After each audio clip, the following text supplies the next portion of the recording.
Cooker ഇല്ലാത്ത വീടുകളില്ല. എന്നാൽ ഈ റൈസ് കുക്കർ വാങ്ങിക്കുന്ന സമയത്ത് കമ്പനി നമുക്കൊരു വാറണ്ടി തരുന്നുണ്ട്, 2 വർഷവും 1 വർഷവും. അത് എന്തുകൊണ്ടെന്നാൽ ഇതിൽ ഏറ്റവും വിലമതിക്കപ്പെട്ടതാണ് ഇതിൻ്റെ അകത്തുള്ള മെയിൻ ഹീറ്റിംഗ് കോയിൽ. ആ കോയിലിൻ്റെ പ്രൊട്ടക്ഷനായിട്ട് ഇതിൽ 12 രൂപ മുതൽ സ്റ്റാർട്ട് ചെയ്യുന്ന തെർമൽ ഫീസും ഇതിൽ വെച്ച് സെറ്റ് ചെയ്തിട്ടുണ്ട്. അതുകൊണ്ട് തെർമൽ ഫീസ് നശിക്കാതെ ഒരിക്കലും ഈ മെയിൻ കോയിൽ പോകില്ല.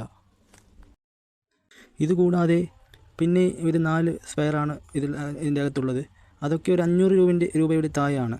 അതായത് പിന്നെ വരുന്നത് മാഗ്നറ്റിക് ടെമ്പറേച്ചർ സ്വിച്ച്, തെർമോസ്റ്റാറ്റ്. അപ്പോൾ എനിക്ക് പറയാനുള്ളത്, ഒരു റൈസ് കുക്കർ ഡെഡായാൽ അത് വലിച്ചെറിയാതെ അതിൻ്റെ മെയിൻ മർമ്മം ഒരു കാരണവശാലും പോകുന്നില്ല. അതിൻ്റെ ഹീറ്റിംഗ് കോയിൽ എപ്പോഴും പ്രൊട്ടക്ഷനിലാണ് അവർ ഇറക്കുന്നത്. അതുകൊണ്ട് റൈസ് കുക്കർ നന്നാക്കി ഉപയോഗിക്കുന്നത് ഏറ്റവും ഉചിതമാണ്. ഇത്രയും പറഞ്ഞുകൊണ്ട് എൻ്റെ ഈ ചെറു വീഡിയോ അവസാനിപ്പിക്കുന്നു.